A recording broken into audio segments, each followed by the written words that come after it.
కాసేపట్లో సుప్రీంకోర్టులో బీసీ రిజర్వేషన్ల అంశం మీద సో పిటిషన్లు వేసినటువంటి కేసుకు సంబంధించి విచారణ రాబోతున్నటువంటి నేపథ్యంలో సో ఈ విచారణ రాష్ట్ర ప్రభుత్వం ఇప్పటికే బీసీలకు 42% రిజర్వేషన్లను పెంచుతూ జీవో 9ని తీసుకొచ్చినటువంటి నేపథ్యంలో జీవో నెంబర్ 9 తీసుకొచ్చినటువంటి నేపథ్యంలో సో ప్రభుత్వానికి ప్రతికూలంగా తీర్పు వస్తే సో ప్రభుత్వం ముందున్నటువంటి మార్గాలేంటి, సో ఏ విధంగా ముందుకు వెళ్లాలన్న దాని మీద ఇప్పటికే ప్రభుత్వం ఒక కసరత్తు అయితే చేసింది. దానికి సంబంధించి ఒక 3 మార్గాలను కూడా రెడీ చేసుకున్నట్టుగా తెలుస్తుంది. సో దానిలో భాగంగా సో గత రిజర్వేషన్ల ప్రకారమే ఎన్నికలు నిర్వహించాలని కనుక సుప్రీంకోర్టు చెప్పినా లేదా 8వ తారీఖు హైకోర్టులో తీర్పు వచ్చినా సో ఆ రిజర్వేషన్ల ప్రకారమే ముందుకు వెళ్లేందుకు మరింత సమయం కోరేటువంటి అవకాశాలు అయితే కనిపిస్తున్నాయి. ఆ సమయం తర్వాత మరోసారి ఫ్రెష్ గా షెడ్యూల్ ఇచ్చి ఎలక్షన్స్ కి వెళ్లేటువంటి అవకాశాలు కనిపిస్తున్నాయి. ఇక రెండవది సో ప్రభుత్వం ప్రధానంగా ఇటు బీసీలకు 42% రిజర్వేషన్లు ఇచ్చేటువంటి అంశంలో సో ఎన్నికల హామీ మేరకు పూర్తి స్థాయి సర్వే ఆధారంగా ఎంపెరికల్ డేటా ఆధారంగా రిజర్వేషన్లు చేసినప్పటికీ కూడా సో బీజేపీ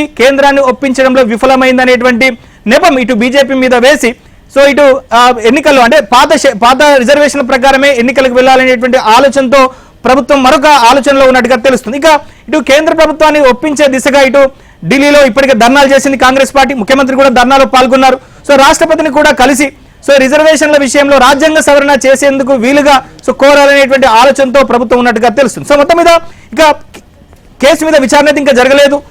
సుప్రీంకోర్టు కూడా ఈ కేసుకు సంబంధించి ఎటువంటి కామెంట్స్ కూడా తీర్పు ఇవ్వలేదు. కానీ ప్రజల్లో మాత్రం అనుకూలంగా వ్యతిరేకంగా రకరకాల చర్చలు అయితే జరుగుతున్నాయి. సో మొత్తం మీద ప్రభుత్వం ఎలా వ్యవహరించబోతుంది సుప్రీంకోర్టు ఇచ్చేటువంటి తీర్పు తర్వాత, సో తెలంగాణలో ముఖ్యంగా ఇప్పటికే షెడ్యూల్ విడుదలైనటువంటి నేపథ్యంలో సో ప్రభుత్వం మూవ్ ఎట్లా ఉండబోతుంది. సో సెక్రటరియట్ లో మా ప్రతినిధి నరసింహరావు ఉన్నారు. సో నరసింహరావుతో మాట్లాడదాం. సో నరసింహరావు, సో ఇప్పటికే ఢిల్లీలో ఇటు రాష్ట్ర ఉప ముఖ్యమంత్రితో పాటుగా బీసీ మంత్రులంతా కూడా ఢిల్లీకి చేరుకున్నారు. సో ముఖ్యమంత్రి రేవంత్ రెడ్డి ఎప్పటికప్పుడు ఈ కేసును ప్రభుత్వం తరఫున వాదిస్తున్నటువంటి జస్టిస్ మను సింఘ్వితో పాటుగా ఇటు దావేతో కూడా చర్చలు జరుపుతున్నారు. సో మొత్తం మీద ప్రభుత్వానికి ఈ తీర్పు ప్రతికూలంగా వస్తే ప్రభుత్వం ఎలా వ్యవహరించబోతుంది, ప్రభుత్వం ముందున్నటువంటి మార్గాలేంటి?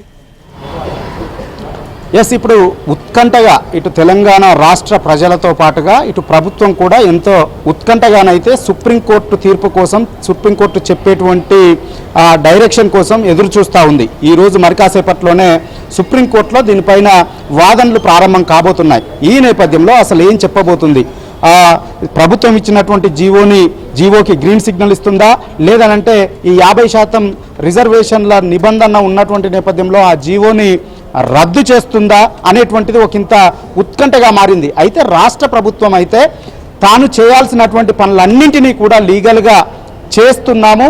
సో ఇప్పుడు సుప్రీంకోర్టులో కూడా చర్చకు వస్తున్నటువంటి నేపథ్యంలో, దీనిపైన వాదనలు జరుగుతున్నటువంటి నేపథ్యంలో రాష్ట్ర ప్రభుత్వం పక్షాన సమర్థవంతంగా వాదనలు వినిపించాలని చెప్పి అయితే డిసైడ్ అయింది. అందులో భాగంగా ఇప్పటి వరకు ఏమేం చేసుకుంటూ వచ్చింది, చట్టబద్ధంగా న్యాయబద్ధంగా ఏమేం పనులని ఈ బీసీ రిజర్వేషన్ల అమలు కోసం చేసుకుంటూ వచ్చింది అనేటువంటి వివరాలని సమర్థవంతంగా సుప్రీంకోర్టు ముందు ఉంచాలనేటువంటి ఆలోచనతో ఉంది. అందులో భాగంగానే నిన్న ముఖ్యమంత్రి రేవంత్ రెడ్డి స్వయంగా సీనియర్ న్యాయవాదులు అభిషేక్ మను సింఘ్వితో, సిద్ధార్థ్ లూత్రాతో వారితో మాట్లాడారు.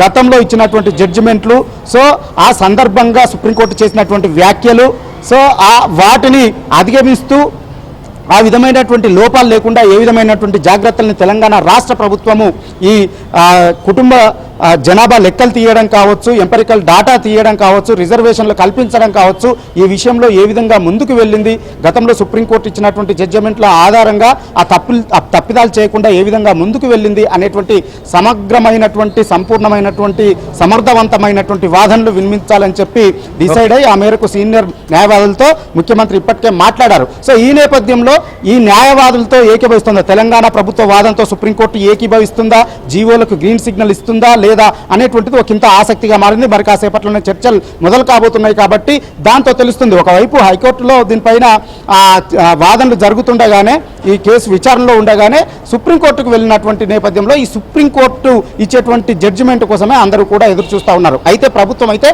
సంపూర్ణమైనటువంటి విశ్వాసంతో అయితే ఉన్నది. ఎందుకనంటే ఈ డెడికేషన్ కమిషన్ను ఏర్పాటు చేశాం. గతంలో ఈ కేసు సంబంధించినటువంటి విషయంలోనే సుప్రీంకోర్టు అసలు మన మిత్రులు సీనియర్ జర్నలిస్టు మన ఢిల్లీ ప్రతినిధి కృష్ణ చెప్పినట్లుగానే ఇందిరా సహాని కేసులో చేసినటువంటి కమెంట్స్ను దృష్టిలో పెట్టుకొని డెడికేషన్ కమిషన్ను ఏర్పాటు చేసింది రాష్ట్ర ప్రభుత్వం.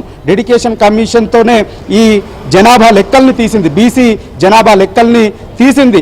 ఆర్థిక పరంగా ఉన్నటువంటి ఆర్థిక పరిస్థితుల్ని, సామాజిక పరిస్థితుల్ని సుప్రీంకోర్టులో కేసు విచారణ ఉన్నటువంటి సమయంలోనే, ఇటు రాష్ట్రంలో ముఖ్యంగా హైకోర్టులో ఈ కేసు విచారణ ఉన్నటువంటి సమయంలోనే బీజేపీకి సంబంధించిన నాయకులు ఈటెల రాజేందర్తో పాటు కొంతమంది నాయకులు కూడా చెప్పారు, సో ప్రభుత్వం పూర్తిగా తప్పిదాలు చేసింది, ఒక క్లారిటీ లేకుండా రిజర్వేషన్లను కేటాయించింది, ఇది ఖచ్చితంగా హైకోర్టులో సుప్రీంకోర్టులో నిలబడదు, సో ఎన్నికలు జరగవనేటువంటి కామెంట్స్ చేశారు. సో మరోవైపు తెలంగాణలో అట్లాంటి చర్చ కూడా జరుగుతోంది. ఎందుకంటే గతంలో ఈ రిజర్వేషన్లకు సంబంధించి 50% మించి ఉండొద్దు అనేటువంటి నిబంధనల నేపథ్యంలో ప్రభుత్వం ఈ రిజర్వేషన్లు వేయడం, ముఖ్యంగా కేంద్రం ఒప్పుకుంటుందా లేదనే దాని విషయంలో క్లారిటీ కూడా లేదు. ఎందుకంటే ఈ రాజ్యాంగ నిబంధనల మేరకు గతంలో ఒప్పుకున్నటువంటి సందర్భాలు కూడా లేవు. సో కానీ ఆల్రెడీ షెడ్యూల్ అయితే వచ్చింది. సో ఇక ప్రభుత్వం ముందున్నటువంటి మార్గాలు ఏంటి, సో ఎన్నికల నిర్వహణకు సంబంధించి? ఎస్, మీరు ఇంతకుముందు అడిగినటువంటి దాంట్లో 2 అంశాలు. ఒకటి, ఈటెల రాజేందర్ చేసినటువంటి కమెంట్స్ పైన అయితే ప్రభుత్వం చాలా సీరియస్గా రియాక్ట్ అవుతుంది.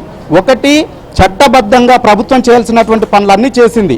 ఈటెల రాజేందర్ చెప్పింది ఏంటంటే చేయాల్సినటువంటి పద్ధతి ప్రకారం చెయ్యలేదు అని అంటే, కొన్ని తప్పిదాలు చేసింది అనేటువంటి కమెంట్స్ చేస్తున్నారంటే ఆ బాధ్యత రాష్ట్రంలో ఉన్నటువంటి బీజేపీ నాయకులు తీసుకోవాలి అనేటువంటి కమెంట్ని రాష్ట్ర ప్రభుత్వం చేస్తూ ఉంది. ఎందుకనంటే షెడ్యూల్ 9లో పెట్టాలి అని అంటే అది కేంద్ర ప్రభుత్వం చేతిలో ఉన్నటువంటి పని. కేంద్రం పైన ఒత్తిడి తీసుకురావాల్సినటువంటి బాధ్యతను రాష్ట్రంలో ఉన్నటువంటి బీజేపీ నేతలు తీసుకోవాలనేటువంటి డిమాండ్ని రాష్ట్ర ప్రభుత్వం చేస్తుంది. అందులో భాగంగానే మొదటి దశలో రాష్ట్ర ప్రభుత్వము ఢిల్లీకి వెళ్ళింది, ధర్నా చేసింది, కేంద్ర ప్రభుత్వం పైన ఒత్తిడి తెచ్చేటువంటి ప్రయత్నం చేసింది.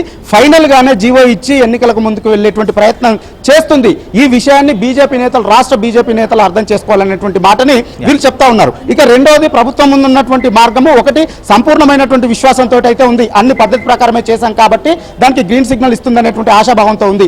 లేదు, జీవోను రద్దు చేస్తే మాత్రము పార్టీ గతంలో ఉన్నటువంటి 23% అమలు చేస్తూ చట్టబద్ధంగా మిగిలిన 19%, 42% ఇస్తామన్నటువంటి హామీని నిలబెట్టుకుంటూ మిగిలిన 19% పార్టీ పరంగా ఇస్తాము అనేటువంటి మాటను చెప్పి బీజేపీ కేంద్రం పైన ఒత్తిడికి తీసుకురాకుండా ఈ బీసీ రిజర్వేషన్లు అమలు కాకుండా ఏ విధంగా ఇబ్బంది పెట్టింది, అడ్డుకున్నది అనేటువంటి విషయాన్ని బలంగా జనాల్లోకి తీసుకువెళ్లడము, ఈ బీసీ రిజర్వేషన్ల కోసము కేంద్రం పైన ఒత్తిడి తెచ్చేటువంటి క్రమంలో ముందుకు వెళ్తున్నటువంటి క్రమంలో బీఆర్ఎస్ ఏ విధంగా దూరంగా ఉంది, దీనికి సహకరించకుండా ఏ విధంగా ఉంది అనేటువంటి విషయాన్ని కూడా జనాల్లోకి బలంగా తీసుకువెళ్తూ పార్టీ పరంగా 42% రిజర్వేషన్ ని ముందుకు వెళ్ళాలి ఎన్నికల విషయంలో అనేటువంటి ఆలోచనతో ప్రభుత్వం ఉంది. అయితే అదే కనుక ఈ రోజు సుప్రీంకోర్టు కనుక జీవోను కొట్టివేస్తే మాత్రము మరొక జీవోను ఇచ్చి 23%కి మరొక జీవోను ఇచ్చి పార్టీ పరంగా ఇస్తామనేటువంటి మాటను చెప్పి మరొక జీవోను ఇచ్చి రాష్ట్ర ఎన్నికల సంఘానికి గ్రీన్ సిగ్నల్ ఇస్తుంది. ఆ మేరకు లేఖను రాస్తుంది.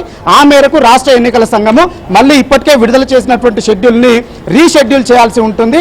దీనికైతే ఈ ప్రక్రియకు అంటే సుప్రీంకోర్టులో ఆ విధంగా అభ్యంతరం చెప్తే మాత్రం జీవోని కొట్టేస్తే మాత్రము రీషెడ్యూల్ చేయడానికి మళ్ళీ ప్రభుత్వం జీవో ఇవ్వడానికి మరొక 2 వారాల సమయం పట్టేటువంటి అవకాశం అయితే ఉంది. మొత్తానికైతే రాష్ట్ర ప్రభుత్వము అక్కడ ఈ విధమైనటువంటి అభ్యంతరాలు జరిగితే ప్లాన్ బితో పార్టీ పరంగా ఇచ్చేటువంటి ఆలోచనతోనే ముందుకు వెళ్ళేటువంటి ఆస్కారం ఉంది. ఆ మేరకు ప్లాన్ బిని సిద్ధం చేసుకుని ఉంది నవీన్. సో మొత్తం మీద ప్రభుత్వం ఒక క్లారిటీ